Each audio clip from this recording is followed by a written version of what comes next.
Olá, amigos! Os padres que completam 25 anos de ordenação presbiteral em 2024 estão sendo recebidos aqui pelo nosso canal da Arquidiocese de Maringá. E hoje a nossa conversa é com o padre Altair Ciaralo. Padre Altair Ciaralo, italiano? Isto, muito bem, Tcharalo. Foi Família bem. italiana? Tô também, meus quatro avós são italianos. O senhor nasceu em que cidade?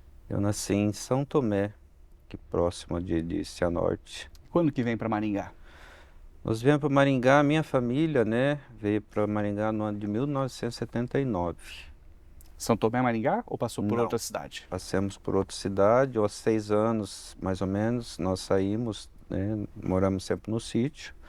Saímos de São Tomé e fomos a uma cidade próxima ali entre Jesuíta, Chateaubriand, Formosa do Oeste. Nós tínhamos um sítio ali, né? Aí fiquei lá até os 12 anos, aí depois de lá por questão de estudo, né? Que era meio bem distante o sítio da cidade para estudar. Minha família resolveu vir para Maringá nesta época. Família católica? Católica, raiz, desde meus pais eram bem... Meu pai não muito, né? Meu pai, assim, até uma coisa meio, né, antecipando um pouquinho, meu pai não gostava de padre, no sentido assim, quando era bem jovem lá, estava casado recente, tinha 2 filhos, e morava no sítio, enfim, aí ele era padrinho de batizado e acabou, assim, pela distância, chegando atrasado, né, na celebração, aí um padre italiano, aqueles bem antigão, né, acabou discutindo os dois lá, e aí meu pai nunca mais, sim, mas sempre foi alguém muito de oração em casa e assim, e nos mandava para missa, para catequese, cobrava. Mas ficou com um trauma ali, Ficou de com um uma situação trauma dessa específica, situação. pontual? Isso, né, bem específico assim, né? Até ele não acreditava que eu ia ser padre, né? Até ele ficou surpreso, no princípio não aceitava, né? Depois de 2 anos de padre que ele aceitou que eu era padre. Foi uma coisa bem interessante, né? E ela aceitou, inclusive, quando eu estava na paróquia, né? Menino Jesus de São Francisco, né? No dia do meu aniversário, o pessoal conseguiram ir em casa e trazer ele, né? Daí eu entrei para presidir a celebração e lá no primeiro banco estava meu pai, né? Que bonito. Então foi uma experiência muito bacana, assim, né? Então a partir dali as coisas, como diz assim, foram, né, se encaixando.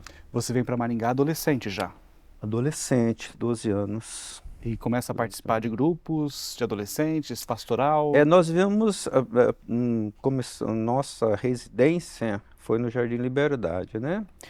Que não tinha igreja ali, era Sagrado Coração, pertencia a Sagrado Coração de Jesus, né? E estava se cogitando uma paróquia, uma capela, alguma coisa assim, né? Mas demorou um pouco, né? Que era a Capela Nossa Senhora da Liberdade, que começou ali, né? Então a gente deslocava muito, né, assim, mais para a catedral, que era mais fácil a questão de locomoção, né, e alguns outros eventos ali na Sagrado Coração de Jesus. Mas frequentava a missa, grupo de jovens, né, enfim, aí fomos E nesse. surge o convite para o seminário, ou você que vai atrás? Não, o convite, aliás, assim, eu comecei a participar muito, né, do grupo naquela época lá, do grupo da RCC, né? Inclusive quem me chamou, convidou, fez o convite para participar do grupo foi o padre Pedro Jorge, porque nós servimos o exército, né, juntos, né? Nós tínhamos idade, eu e o Pedro somos a mesma idade, e lá nós nos conhecemos lá e ele convidou. E aí eu comecei a participar na catedral do Grupo Ajudes. E ali teve um encontro, né, lá no antigo Adar, que era ali de Santo Antônio, e neste encontro o Padre Núcio tendo confissão, e aquele todo jeito dele, né, promotor vocacional, e acabou fazendo esse convite, né, você não gostaria de nem participar dos encontros, né? E foi aí que eu comecei a participar dos encontros, né? O Ajudes era um grupo grande na catedral, né? Isso, era um grupo grande, bem, assim, até era ali onde a cúria ali, né, que a gente se reunia antigamente, né? E foi a partir dali, então, desse encontro lá, né, que começou, então, eu comecei a participar.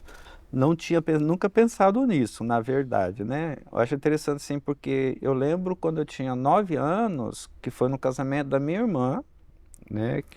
Inclusive foi no sítio, mas ela casou na cidade.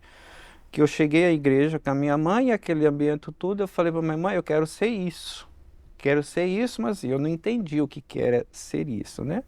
Isso aos 9 anos, depois nunca mais me passou, né? Aí depois que nós viemos para Maringá, aí eu estava acho que na sétima ou sexta série, que numa aula de português nós estávamos comentando sobre a questão vocacional. Aí novamente eu comentei com a professora, eu falei, eu gostaria de ser padre ali, mas também só ficou nisso, né? Aí depois, quando eu estava com 25 anos, né, nessa época eu estava fazendo um encontro, que o padre nos fez o convite, e aí eu comecei a participar. Trabalhava? Trabalhava, eu era bancário, né? Trabalhava no Banco Bradesco, ali no centro de Maringá, que é uma experiência, né? Também assim, bem. Porque a minha vida foi muito assim rápida. Por exemplo, com 9 meses de banco, eu já fui chamado para chefia, mas como não podia ter. Para chefia tem que ter um ano, né? Então eu fiquei esse período aí, né, de adaptação, mesmo chefiando, para depois receber a promoção, né? Então, assim, a minha vida foi muito assim, essas coisas aceleradas, né? Então, eu acho até meio assim estranho, né? Porque no grupo que eu estava, no setor que eu fazia parte do banco lá, tinham pessoas que estavam lá, né? A mais velha lá tinha 13 anos que estava lá, e aí um moleque como eu, com 1 ano, já estava, né, comandando ali toda a equipe, né? Na minha equipe eram 14 pessoas, né, que eu coordenava ali, né? E aí vem toda essa situação. Então, assim, lá em casa, por exemplo, 80% da renda financeira de casa era eu que mantia por essa minha função no banco, né? Mantinha a família. Não tinha família.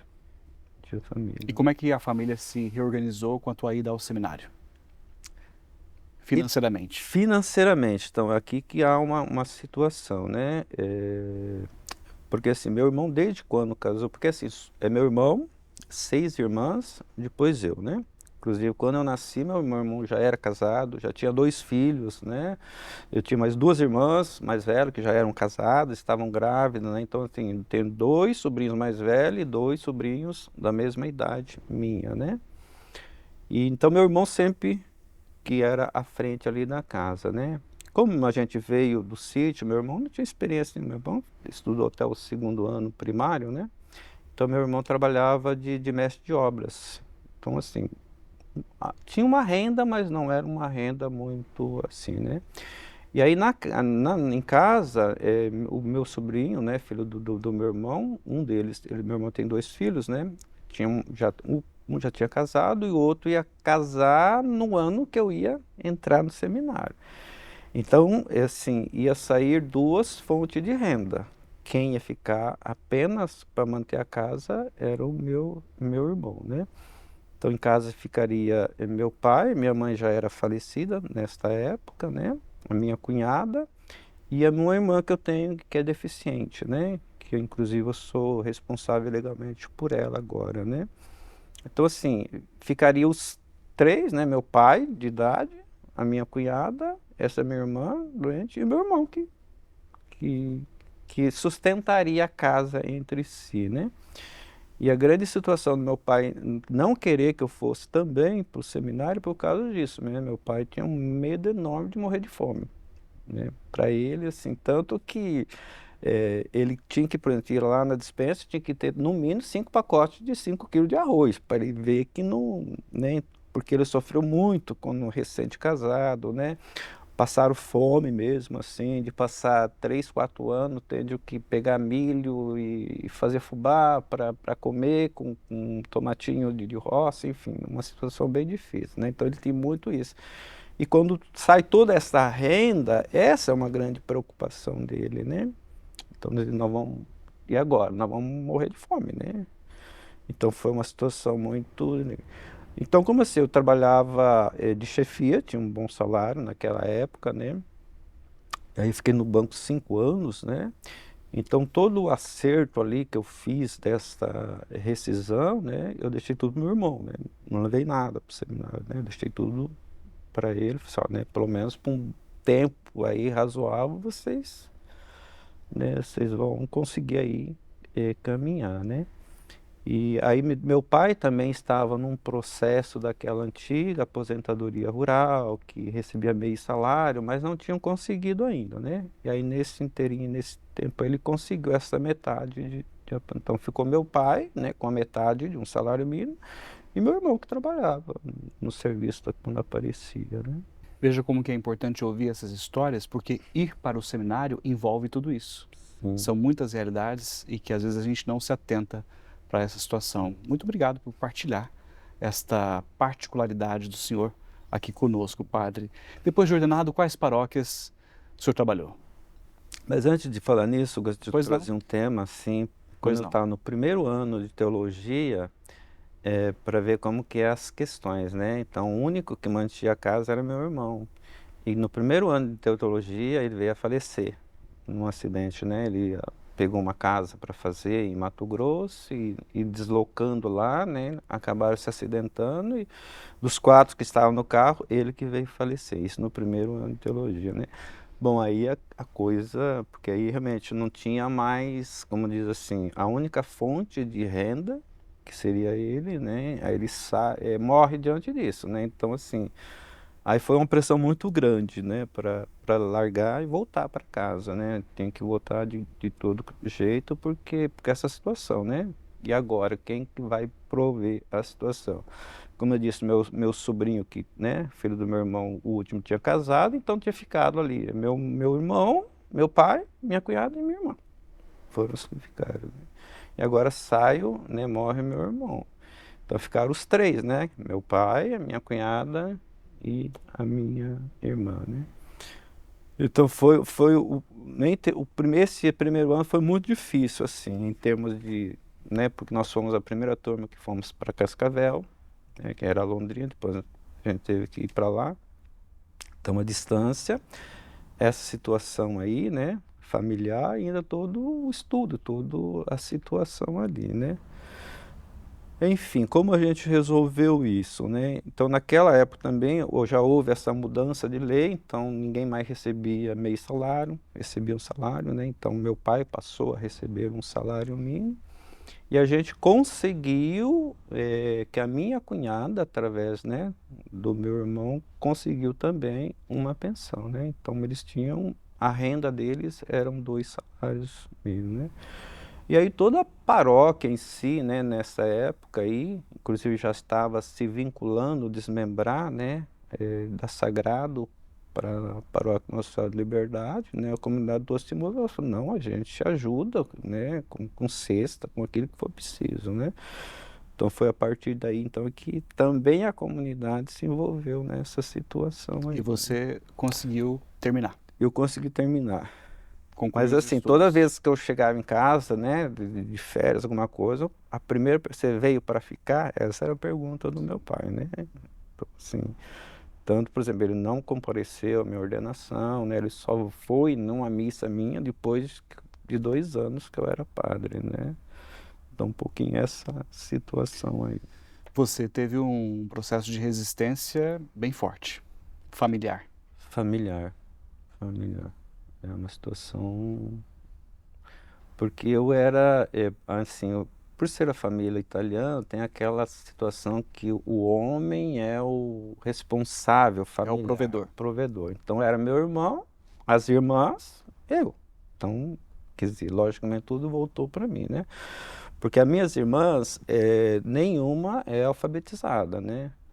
Meu pai, a mulher não precisa aprender, né? Então, meu irmão que estudou até o segundo ano primário, as mulheres, nenhuma delas estudaram, né? E eu que, né, por ser homem, comecei a estudar, né? E dado também a minha cunhada, que entrou na família, também tinha essa visão da importância do estudo, né? Então, por ela que tanto meus sobrinhos quanto eu eh, fizemos o processo todo de estudo, né? Então, assim, tinha toda essa responsabilidade também cultural, né? De você estar ali como que é o responsável agora. Tanto que até hoje, assim, né, na minha família, minhas irmãs, sobrinho, sempre se recorre a mim, né, como referência, como situação de tirar dúvida, como que eu faço isso, né, então a referência ainda hoje ainda é comigo, ainda mais por ter o ministério, né, eles confiam bastante Uma assim, grande responsabilidade, uma né, grande padre? Familiar responsabilidade. também. Isso. Então, das paróquias, né?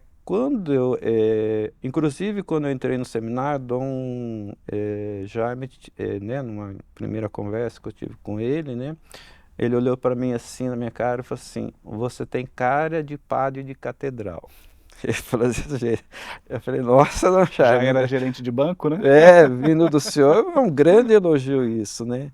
É interessante, porque eu assim, né, como diácono, já fui designado para a catedral, né? E fiquei um ano de vigário da catedral, né? Na época, o padre Júlio, que estava à frente da catedral, então eu fui ordenado já estando na catedral, né? Aí fiquei esse ano aí. Aí depois o padre Sidney, que estava na São Francisco Xavier, Menino Jesus Braga, né? Ele assumiu a formação, daí eu fui substituir ele na paróquia São Francisco Xavier, né? Fiquei ali acho que 2 anos e meio, não chegou a 3 anos, né? Inclusive nesse período também, que morava né, o padre Tanaka lá, que também veio a falecer comigo lá, né, tudo mais. Aí depois, né, não chegou a 3 anos, né? Aí eu fui designado para ser reitor do propedêutico. Então de lá eu já fui ser reitor do propedêutico. Aí fiquei o período dos 3 anos, né? Que a gente tinha combinado. Aí terminado, aí no último ano já, né? Ali, a paróquia Nossa Senhora Aparecida, aqui em Maringá, tinha ficado sem...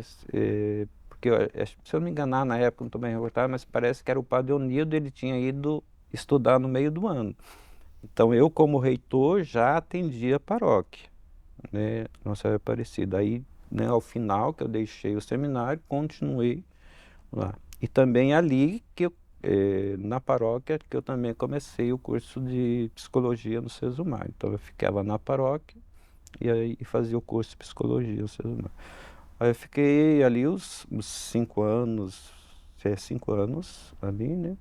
Aí no último ano de faculdade, devido às situações, né, da agenda, porque assim, no quinto ano é estágio, é um monte de coisa, né? Então envolve mais tempo, né?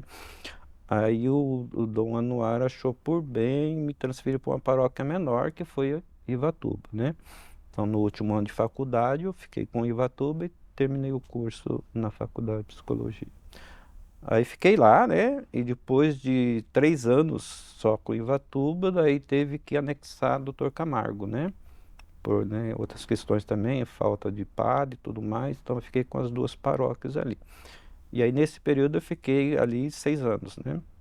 Aí lá nesse período. E numa época que eu tive uma grande alergia, né? Não sei se você se recorda disso, mas eu com frequência perdia muito a voz, né?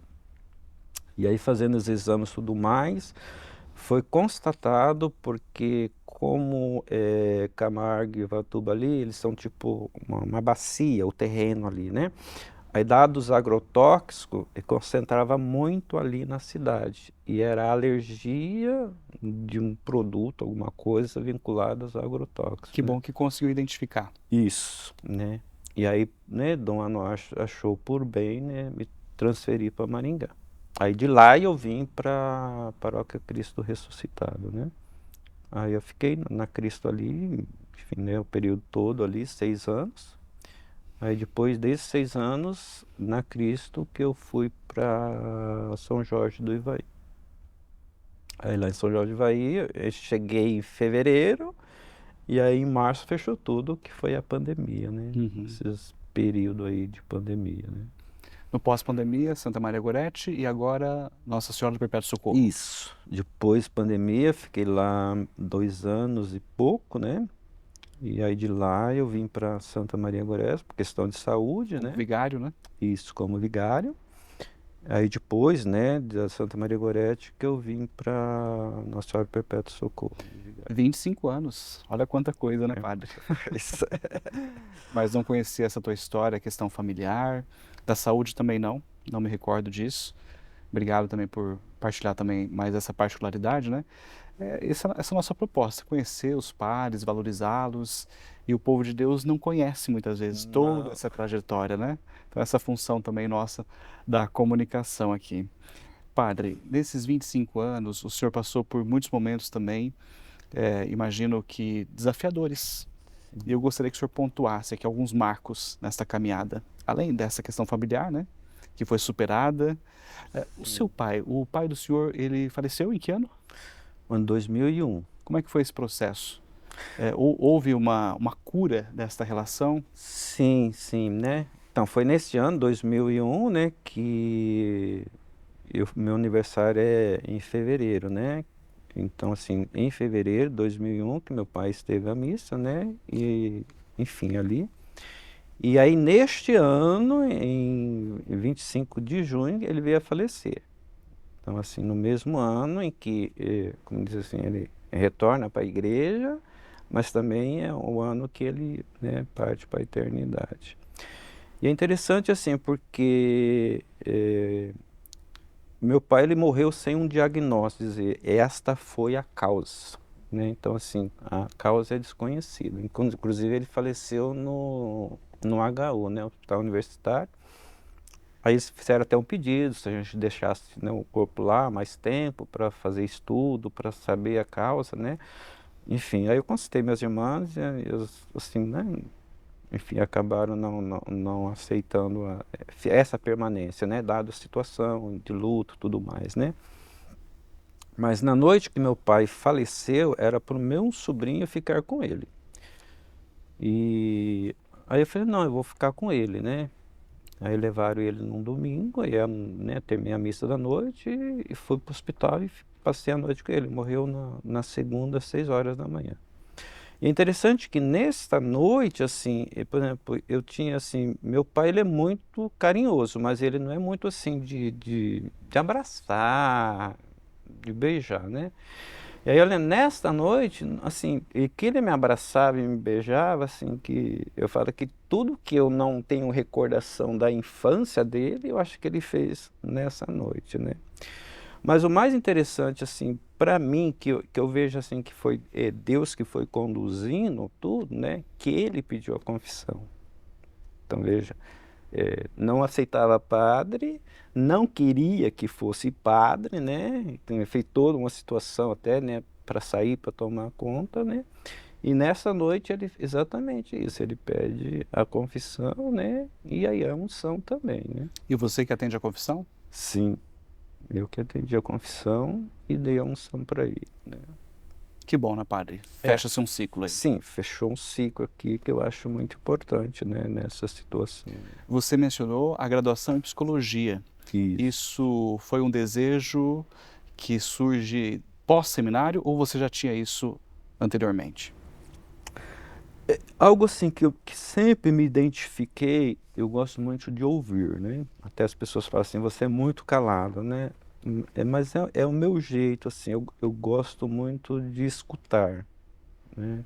Então eu já tinha isso, embora a minha primeira graduação, né, quando eu entrei no seminário, eu estava estudando na UEM, estava no quarto semestre da UEM, estava fazendo química, né? Não tem nada a ver química com psicologia, né? Eu até saí da faculdade para entrar no seminário, né? Mas eu tinha isso comigo. Mas o que me despertou mais ainda para a graduação em psicologia foi o tempo que eu fiquei no seminário, né? Eu vi a necessidade de ter isso, né? Essa formação, tanto para ajuda, né? Vocacionalmente, mas também nos atendimentos na paróquia, né? Ajuda muito, muito, muito, muito mesmo. E você usa muito nas homilias, Sim. que as suas homilias são diferentes, né? O padre Altair aqui é bacana, agora na homilia há uma transformação. Você parece uma outra pessoa quando está ali na celebração, né? Sim, sim. Ajuda muito, né? Eu acho assim, porque eu gosto muito das minhas reflexões trazer a palavra e vida, né? Eu Eu gosto disse que de... você é bacana aqui e lá você é melhor ainda. Obrigado. As suas homilias de fato são impactantes e você usa muitos recursos da psicologia. É Sim, perceptível. sim, sim, sim. É porque às vezes a gente fica muito, uma coisa muito abstrata, né? E não chega à realidade do dia a dia, da nossa vida, do nosso cotidiano, nosso comportamento, né? Então eu gosto muito de trazer isso pro hoje da nossa existência mesmo, né? Mas de fato a psicologia ajuda muito, né? E aí antes de até, eu no último ano da faculdade eu já comecei uma especialização na UEM exatamente neste ambiente da terapia sistêmica voltado ao atendimento familiar e casal, né? Que eu acho que é um dos gargalhos hoje em dia, né, principalmente nós sacerdotes que temos, né. Então, assim, a minha especialização é exatamente nesse âmbito aí, né, o familiar direcionado para a relação matrimonial, né. Nessa questão familiar, você também atua no Tribunal Eclesiástico da Arquidiocese? Isso, né, atuo ali há uns 15 anos, né, eu acho que desde a época da graduação, né, que eu estou atuando E se ali. sente bem nesse serviço? Sim, sim. Eu sou o perito que faz os laudos psicológicos quando envolve, né, a questão psíquica, né, alguma situação voltada a isso, né. Basicamente é o cano 1095, né, quando se cita esse cano para nulidade, então necessariamente o processo tem que passar comigo para dar um laudo, né, diante de tudo aquilo que está relatado no processo, se tem ou não tem fundamento aquilo que está alegando, né, de alguma questão psíquica, né, ou do casal, ou de uma das partes, né, então necessariamente precisa deste laudo, né. Essa temática a gente pode fazer uma outra entrevista só para falar sobre Com isso. certeza. Dá para discorrer bastante. Sim. Temos interesse em entender também esses processos, né? Sim. Precisamos entender esses Claro, processos. claro. Padre, em 2021 houve um fato que todos nós acompanhamos, que foi a morte de um grande amigo pessoal do Sim, senhor, do padre Sérgio Meschini, vítima da Covid-19. isso. Vocês tinham uma amizade muito profunda, a gente percebeu ali um sofrimento muito grande que acometeu o senhor, né? Como é que o senhor elaborou este luto do padre Sérgio? Foi um período, assim, difícil, né, eu acho que não só para mim, mas como um modo geral para a humanidade, né. Para mim, em modos mais específicos, porque eu gosto de contato, eu gosto de estar com as pessoas, eu gosto de estar nas famílias. Então, quando eu fui para São Jorge, eu fiquei um mês de fevereiro e março fechou. Então, fechou, significa assim, a gente não tem mais. Então, assim, emocionalmente já me causa um abalo essa experiência da ausência da relação com o outro, né. Eu poderia dizer assim que o meu desgaste emocional e psíquico começa ali, nessa situação desta falta, né. Mesmo o senhor tendo fundamento acadêmico, o senhor se sente fragilizado Sim, nessa situação. sim, sim. Porque uma questão é você ter conteúdo teórico, outra questão é você viver a experiência na prática, né. Por mais que você tenha, né, às vezes a gente não se dá conta nesse processo que a gente está E da própria entrando. fragilidade. Sim, da própria facilidade, né. Mas a questão com o padre Sérgio, assim, na verdade eu conheci o padre Sérgio bem depois, né, eu conhecia mais o pai dele e a mãe dele, né, o seu Sérgio, a gente tinha muito mais proximidade, tanto que o padre Sérgio, ele não era nem seminarista nosso, ele era seminarista, né, religioso, assim, depois que ele saiu do religioso e veio para a casa dos pais, que a gente começou a ter proximidade, mas não éramos próximos, né. E assim, aí quem recebeu o padre Sérgio como seminarista da diocese foi exatamente no meu primeiro ano de reitor no seminário, né. Então foi ali que eu comecei a conhecê-lo, né. Mas assim, a experiência da amizade é mais familiar, depois Uhum. que volta para ele, né. Então foi assim um processo onde eu o acompanhei, né, E dado assim, porque ele, como ele era religioso e entra num ambiente diocesano, tem, né, assim, a formação, queira ou não, ela tem um pouco uma linha diferente, né? Aí ele me sentia assim muito desfocado, né? Então ele se recorria muito a mim, assim, né? Como Como reitor, orientador. como orientador. Tanto que depois, né, que ele foi para outra pra formação, que é filosofia, eu que comecei a acompanhá-lo como diretor espiritual, né? Diretor espiritual tanto na filosofia quanto no período de teologia dele, né? Então, onde a gente se aproximou mais ainda, né? E dado a isso, então comecei a ter um vínculo mais profundo com a família. Aí, nesse período que ele está no seminário, a irmã dele, né, que já era noiva, vai casar e me convida para assistir, né? E aí começa a vir o nascimento, né, dos sobrinhos e me pede para batizar. Então foi feita uma ligação muito profunda, né?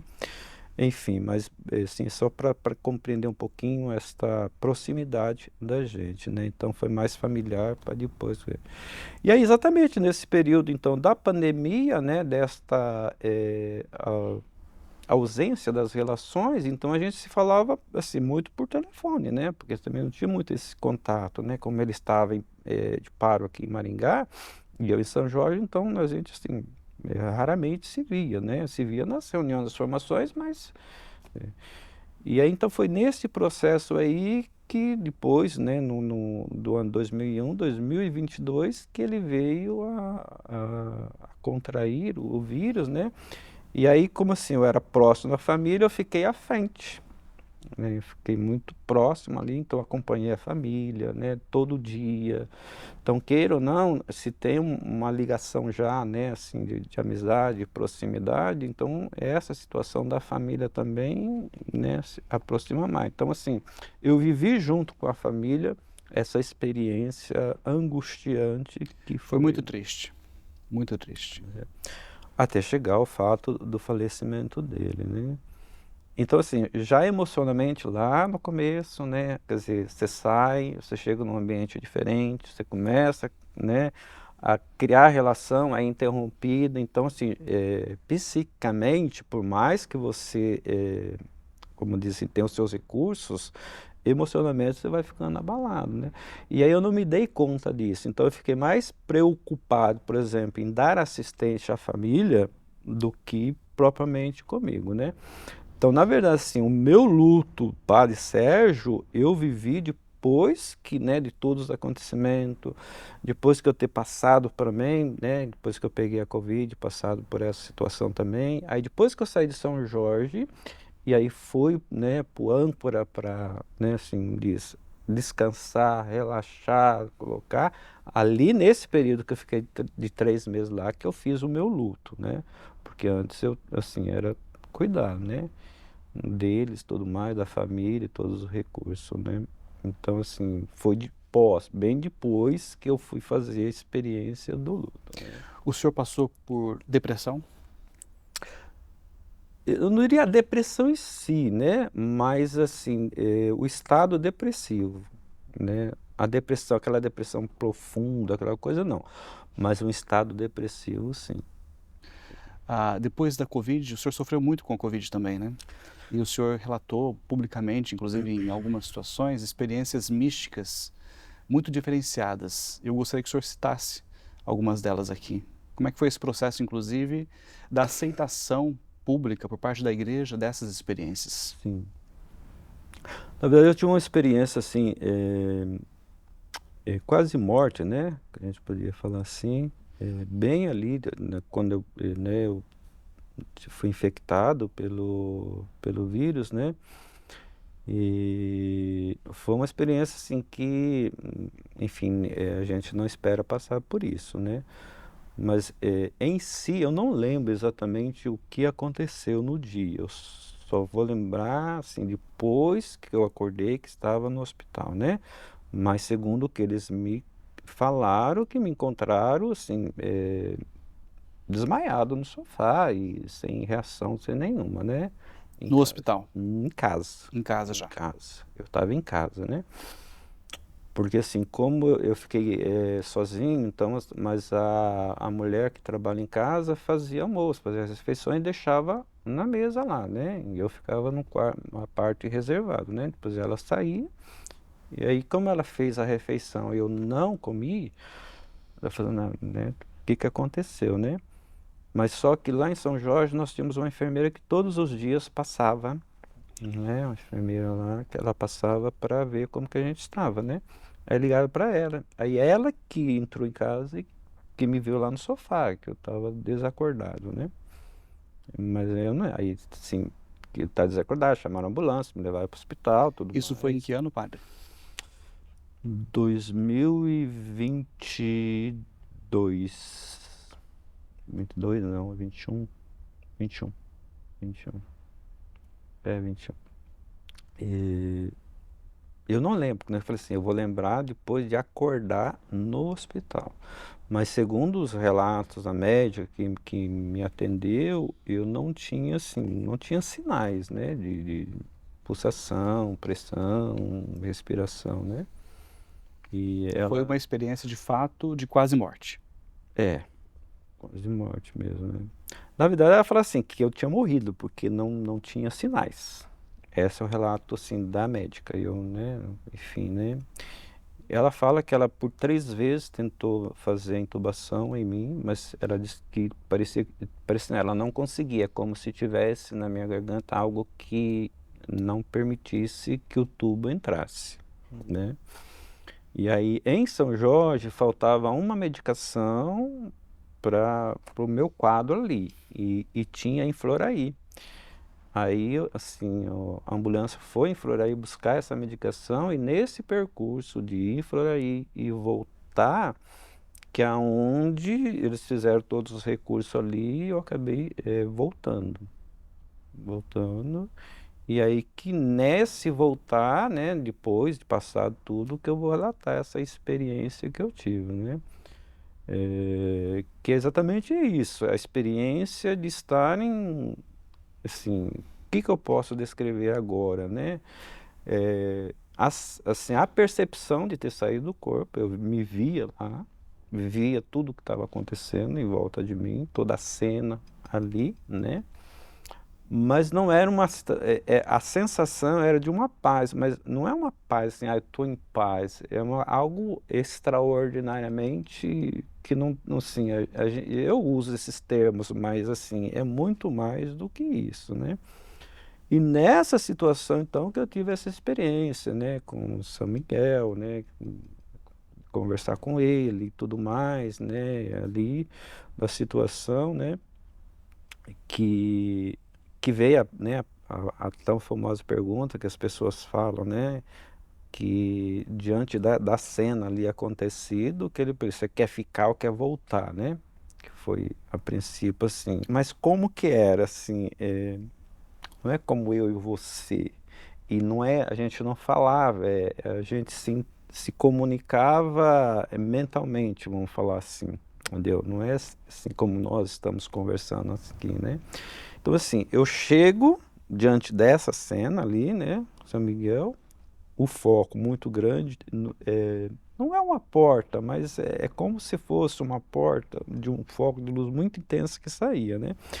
Então, se a minha resposta era ficar, eu tinha que entrar nesse foco de luz, nessa porta de luz, né? Aí, como assim, eu nem pensei, eu falei, não, eu quero voltar, né? Enfim, né? Aí essa cena muda, esse foco muda, né? E aí, então, a partir daí que nós, tipo, fazemos não é uma viagem, porque não, assim, não é um ambiente, é difícil explicar. Né? A gente que vive, que experiência essa situação, né? E ali que ele passa um pouco sobre essa situação, né, da minha vida, ele vai falar da situação do mundo em que está, né, das pessoas né, até que me foi pedido que revelasse isso e pedisse isso, o homem em si está perdendo esse foco da fé, né? Mesmo a pessoa que diz que sim, tem uma religião, acredita, mas, por exemplo, né, o que foi me revelado e me exposto ali é que a pessoa faz a oração, mas ela não acredita naquilo que está pedindo fazendo. Então, assim, o termo que foi usado assim, é uma oração morta, estéril. Ela não chega, né? E o ambiente que eu vi, assim, é como se a Terra tivesse aqui, nós estivéssemos num patamar diferente, assim, e tipo de luzinhas que vinham da Terra e subia. Então chegava até próximo, mas caía. E aí ele falou assim, tá vendo isso, né? Essas são as orações que chegam, mas elas não têm força de chegar ao trono de Deus, porque quem está fazendo não tem esta confiança de que aquilo que está rezando, pedindo, já foi alcançado.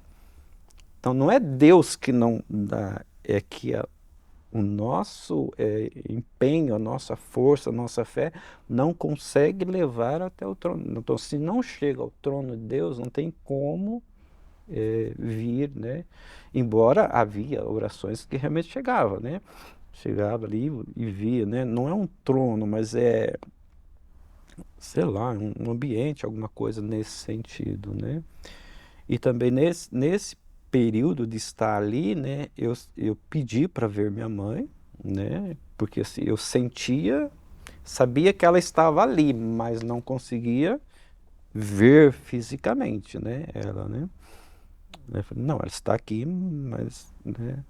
Aí que eu pedi se eu podia falar com o Padre Sérgio, né, que também está aqui, mas não podia, né.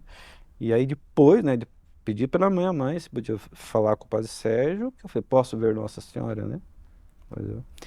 E aí, assim, como se um passe de distante muda tudo ali. Eu não chego em frente a ela, mas assim, como essa distância praticamente entre nós aqui, e ali eu vejo ela, Nossa Senhora, assim, com as mãos voltadas, né, para a terra, nesse sentido, né, e raios de luzes, né, vou colocar luz, que sai da mão dela, que direciona, né? E ali que ele fala, né? Essas são as graças, né? Que através de Nossa Senhora está retornando para a humanidade, né? Então essa cena me marcou muito, né? Eu vejo ela ali, assim, né? Nessa posição, é como Nossa Senhora, a imagem de Nossa Senhora das Graças, né? Ali e esses raios que envolve toda a Terra ali, como que saem da mão dela, né?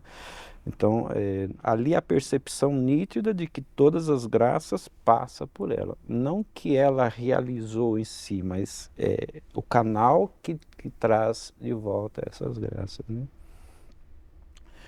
E ali depois nessa situação né, desta imagem, aí eu comecei a pensar, mas se eu estou me vendo lá e eu estou aqui, como que eu vou voltar para o meu corpo? Aí comecei a pensar e aí depois eu acordei ali no corpo, assim, como que foi, como, não sei, eu só sei que depois eu me apercebi que eu estava no meu corpo e aí, assim, a cena ali, né, do ambiente não estando mais fora do corpo, né? Bom que o senhor está aqui conosco. Ainda Não é? sei coisa. Que bom que a gente está fazendo essa entrevista com o senhor aqui, ao vivo, né? Ao vivo. Altair, obrigado mais uma vez, né? Já te agradeci 3 vezes aqui por você expor particularidades íntimas, profundas, e é um relato que não nos cabe julgamento, é a tua experiência. Mas nós sabemos que a igreja humana aqui, né, tem todo um processo também de acolhida ou rejeição Sim, a claro. esse tipo de experiência. Sim.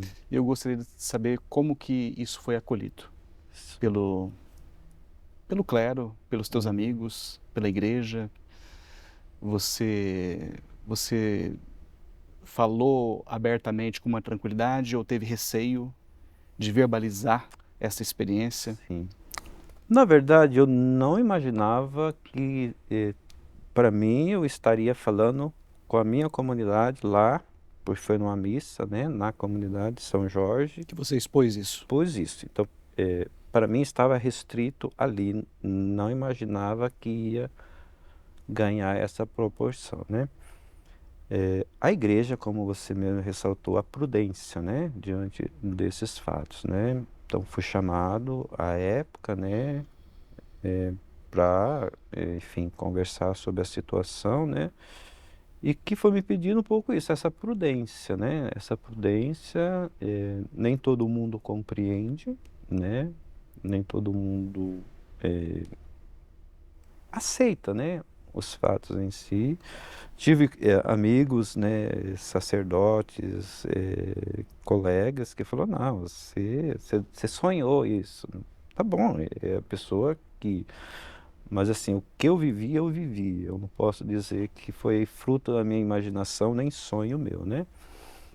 Então, assim, falei com alguns meios de comunicações, né? Mas assim, não expus tanto a situação em si, né? Uma também por esse meu jeito de ser mais reservado, né? E assim, e perceber que muitos que procuram é mais a curiosidade, entendeu? Então, assim, não vou incentivar uma curiosidade, né? Se é para ajudar a pessoa a crescer na fé, a se tornar uma pessoa mais crente, mais devota, né? Eu acho que aí sim, né, vale, né? Agora, a curiosidade pela curiosidade, eu acho que não tem sentido, né? Então, tenho me reservado. Depois da conversa, né, com o bispo, tenho realmente ficado, né, assim, não, né, tanto que eu não falo sobre isso, né, a gente está falando aqui, mas dificilmente eu falo sobre essa situação, né. Um ou outro, né, mais próximo, né, algum amigo de padre, alguma coisa assim que a gente fala, mas é uma coisa muito mais reservada, né, mas publicamente não tenho falado. Este fato, essa tua experiência, ela muda o seu ministério? Em que sentido? Muda, muda profundamente, né? No sentido de compreender, primeiro, que a gente não se dá conta disso, né? Quando a gente está numa situação dessa, a gente vai perceber a intensidade de se viver a cada momento. Acho que isso é fundamental, né? Às vezes até brinco com algumas pessoas, brinco não, né? O modo de dizer, né? Ah, não vou na festa de fulano porque não sei o que, não sei o que, não sei o que, né? Foi de repente a última festa do fulano, né? Ou a última festa tua, e por coisinhas muito pequenas, muito fúteis, né? As pessoas acabam não se aproximando ou deixando para trás, né? Essa é a grande ilusão que eu percebi, né? Nós não temos tempo, nós nunca tivemos tempo, né? E as pessoas insistem que há tempo, né? Então, é o agora, é isso. Então, essa intensidade de se viver o tempo presente, né? Amanhã é uma possibilidade. Possibilidade, né? Não sei, né? Então, se há uma possibilidade, vamos viver o que é o concreto, né? Então, isso me ajudou muito, né?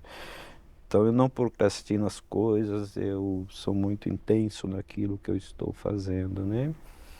E a experiência, assim, que também assim, porque é tão, assim, profundo, porque é como se as duas...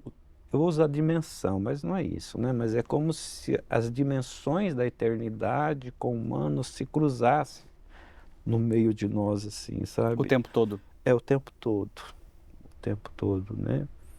Então, isso também me fez perceber esta comunhão dos santos, vamos falar assim, né? Porque a gente fica imaginando, a pessoa morreu, tá, não sei o que, não sei o que, nós estamos numa única comunhão. É o que nós cremos. Exatamente, exatamente. Então, isso também reforçou muito, né? E lógico, a fé, né? A fé, enfim, né? Se havia alguma questão ainda, Alguma dúvida? se houvesse alguma dúvida não há mais, né? Mas há vida após a morte? Há, há, há, porque é exatamente isso que Cristo nos mostra, né? Essa vida que o sentido não é o percurso, né?